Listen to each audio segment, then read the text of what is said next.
Hello and welcome to my channel. I'm Rebecca and I am here to tell you about my experience with a week-long Mediterranean keto challenge. We're going to talk about the results and the pros and cons of doing this challenge. If you've not seen the 2 meal prep videos I did recently, please check those out because they have some really great recipes for keto, low carb, or just a health journey in general. So this challenge was supposed to be for 7 days and I was only planning on doing it for 6 days because I'm a rebel and I gotta do things my way and sometimes not even my way. But anyhow, Sunday was Father's Day and I was not about to keto-fy my husband's cheesecake. And what ended up happening is I did it for 5 days because by the 4th day, I was over it. And by the 5th day, I was done, but I was still committed to at least finishing Friday.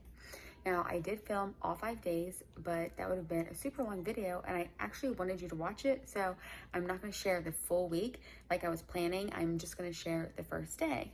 So we're going to check that out now, and then we'll come back and talk about the results and the pros and cons. Starting my day with my cocoa keto coffee. Oh my God, is this good? I've never ever tried a keto coffee before. And wow, have I been missing out. My amino-wise branch chain amino acids. I'm getting ready to go to the gym. And then I just made Dexter a 5-star meal. Yep. And I could not drink all my coffee, so I just threw it in here, this little shaker bottle with 1 scoop of protein powder for right when I get done working out. First meal is the Mediterranean omelet squares. And I just put this in the air fryer at 370 for 5 minutes, and I left it in this parchment because I think that helps like with the brown, like helps it to brown. And then I have half an avocado I'm gonna put on top. So here we go, 1 of the Mediterranean omelet squares, and then half an avocado, and I just seasoned that with salt and pepper. So this is my lunch on Monday. It is about 1:30 and I'm going in with a salad. This is the fattoush salad with a can of tuna, has a bed of spring mix, and then I topped it with tomato, onion, cucumber, feta cheese, and walnuts. And then I made this fattoush salad dressing, which if you are interested in how I made that, watch the meal prep video for the Mediterranean Keto Challenge. I'll link that. And I wanted to mention that this feta cheese, I did not mean to buy an herb-infused one. It's one of those hashtag blind girl problems. And so I actually think it works out because the salad did call for like chopped mint to mix in with the salad, and I don't have any of that. And I was going to just like add some mint to the salad dressing, but I think it's going to work out really well that it's in the feta cheese. And this is lunch. It is time to make dinner, and I am hungry. Taylor's putting away the dishes, but I've got a pan warming up here. I'm going to put a couple tablespoons of ghee in it, and then I'm going to slice these mushrooms, get those sauteed, and then make like a little sauce to go with that.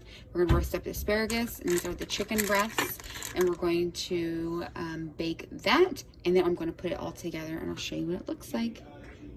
I just seasoned this asparagus with some olive oil, salt, and pepper, and it's going in at 375, and the chicken's going in next. So I already seasoned the chicken during meal prep, and there's just salt, pepper, onion powder, and garlic powder, and then also drizzle of olive oil. So that's going in the oven with the asparagus, 375 for about 20 minutes. So I've got about 2 tablespoons of ghee in with the probably like 2 kinds of mushrooms that I just sliced, and I have not salted them yet because I want to get some color on them first, and then I will show you how I make the sauce. Mushrooms are now burnt. They're not burnt. They're brown. They're sticking to the pan a little bit, so this is exactly the time when we want to add our salt. And then I'm also going to add some pepper, and then I do not have wine. My original recipe calls for wine. I don't have wine, so what you can do instead is just use a cup of water and a tablespoon of vinegar. And I have balsamic vinegar. It's all that I have right now, but you could use red wine vinegar or white wine vinegar or even apple cider vinegar. I'm going to mix it all together and show you what's like. So I added my fake wine, and then I also added some onion powder, pepper, and I already showed you added the salt, and then let it reduce, and then I'm just going to add a little bit of parsley here in a little bit. The chicken is done, but the asparagus still has a few minutes. They were really big spears, so I think that's why it's taking a little longer. And then the sauce is reducing. We want it to reduce down a little bit more. We don't want it to be so thin and runny. And then I'm going to just basically smother the chicken with the mushroom sauce and the asparagus, and then top it with cheese, put it back in the oven, let it get melted. The sauce is reduced enough now. And we're gonna top the chicken with it and get it going. Top the chicken with the mushrooms and asparagus. Now going in with the cheese. All right, we're going in the broiler for maybe 3 to 5 minutes. We have daddies, we have mommies, we have Taylors. This is what it looks like after 3 minutes on broil. Can't wait to eat.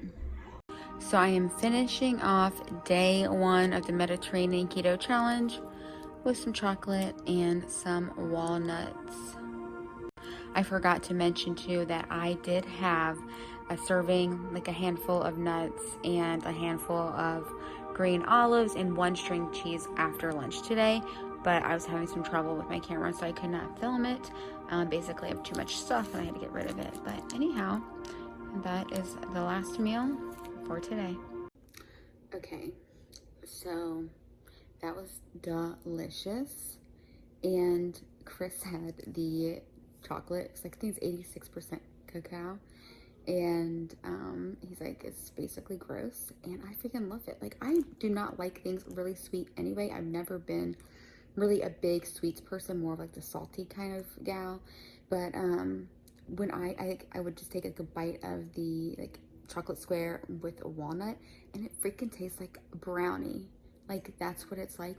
It is so like awesome. Like, I sometimes get so, I don't know, like I am resistant to doing challenges and things like that because number one, I've done them before.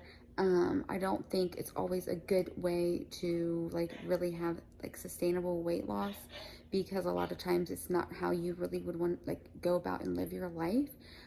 That's why I wouldn't, if it was longer than a week, I wouldn't do it, just for that reason, because I don't want to mentally get to me, you know. But I think it's fun to do for a week, and for the reason that now I have new things that I'm trying that I would not have tried before. And I'm realizing like things that I really like the times that I have done Whole30, and actually at times I actually called it Part 30 because I just learned like, okay, I'm not doing it for 30 days. I did that once and that was it. So then I would do it for 2 weeks or just a week, and just to like challenge myself to make different dishes and just explore new things. And I remember the first time I did that, I basically completely got off of sugar in my coffee. And like my go-to now for coffee is just a little bit of chocolate almond milk in my coffee. And so just like things like that where I just like don't need like the sugar that I thought I would or whatever. Or like now I really actually crave brownies. It's probably like one of my favorite desserts, brownies and cheesecake, but cheesecake completely makes my stomach upset. So I'm trying to find a like vegan cheesecake recipe. So if you know one, please let me know because I want to make it. Because I do love cheesecake. But it's just awesome because now I just have like another snack or dessert idea that is actually healthy. Dark chocolate is very high in antioxidants, so the darker the better. And walnuts are like super good for your brain and just so many other things. And so it's good. All right, guys, so I gotta say that coffee was amazing. It was so good. It took me a few days to really perfect the recipe, but I did perfect it, and it is so good. And the whole reason behind that coffee drink is I usually have maca root powder and cacao powder every day in my smoothie, but since I wasn't doing my normal smoothie, I put it in my coffee. Definitely try that. And also the dinner was amazing. The portobello chicken, the chocolate with the walnuts, it literally tasted like a walnut brownie. It was so good. I'm definitely going to be continuing that on as like a really healthy treat that was satisfying. Okay, so let's talk the results. Did I gain or lose any weight? No, I completely maintained. It was Sunday, I was 145. On Saturday or Monday, I woke up, I was 147. On Saturday, the next Saturday, I was 146. So really, it's like I really didn't gain or lose any weight. which is what I'm trying to do right now anyway. This month is a reverse diet for me. I am going back onto my calorie deficit very soon because I do have a few pounds to lose. I've lost 62 pounds by being in a caloric deficit, having a really healthy, balanced lifestyle, and you can have the same thing too. So don't think you got to go on any crazy diet to make that happen, which is weird. I'm saying this during a keto video, but it's just the truth. I think people require different amounts of macronutrients. So if you really like the foods that are in the keto diet and it satisfies you, girl, go for it and do it and stick with it. If not, try something else. I had to move position a little bit there. Let's talk pros and cons. The pro of this challenge was that I really got to experiment with different food items and just kind of got to play around with recipes. But the con is that for me personally, it's just not sustainable. I have a body type that responds well to moderate carbs and moderate fat. So you could respond better to low carb, high fat, or you could respond better to low fat, high carb. It really depends on your body type and what you like, what you crave, what your goals are. The thing that I did not like about it, like during it wasn't bad. It was the 3 days after that I literally craved nothing but carbs. And I gotta tell you, I let myself have them. Like one day, I think I had 4 servings of chips, just assuming. Like I never like stuffed myself. It wasn't like I binged, but like throughout the day, I had a lot of it. Like I just wanted a lot of carbs. And since I didn't have them for 5 days, I did just let myself like basically carb load. And so for that, I didn't like that because I never have that many carbs. So I gotta say, if I had not been like purposefully or had not purposefully fixed my relationship with food, I probably would have binged after it because in the past, I have done low carb. I actually lost 30 pounds doing low carb once. And guess what happened, guys? I freaking gained 25 of it back. And I literally struggled for so many years going up and down, and it was terrible. But let me just say, the bottom line is, with everything in life, there are some pros and some cons. I just wanted the damn carbs because I hadn't had them in 5 days. And my body, I know my body needs them. Like, we know what we need. We need to give ourselves what we need. We are the best people for ourselves. If you're trying to lose weight, don't go on a challenge. I would not go on a challenge if you're trying to lose weight. Figure out a plan and a lifestyle that you can commit to for the rest of your life. Now listen, like for me doing calorie deficit, I'm not gonna be on a deficit my whole life. I'm only doing it during the time that I lose weight, and then I go up to maintenance of that weight. You know what I'm saying? So, but the types of food that I'm going to be eating now are forever. And not to say that, like, listen, I eat ice cream, I drink alcohol, I do all the things because that's what I enjoy doing. I just don't do them all every single day, So anyway, I hope you guys have a great day, and I look forward to seeing you next time.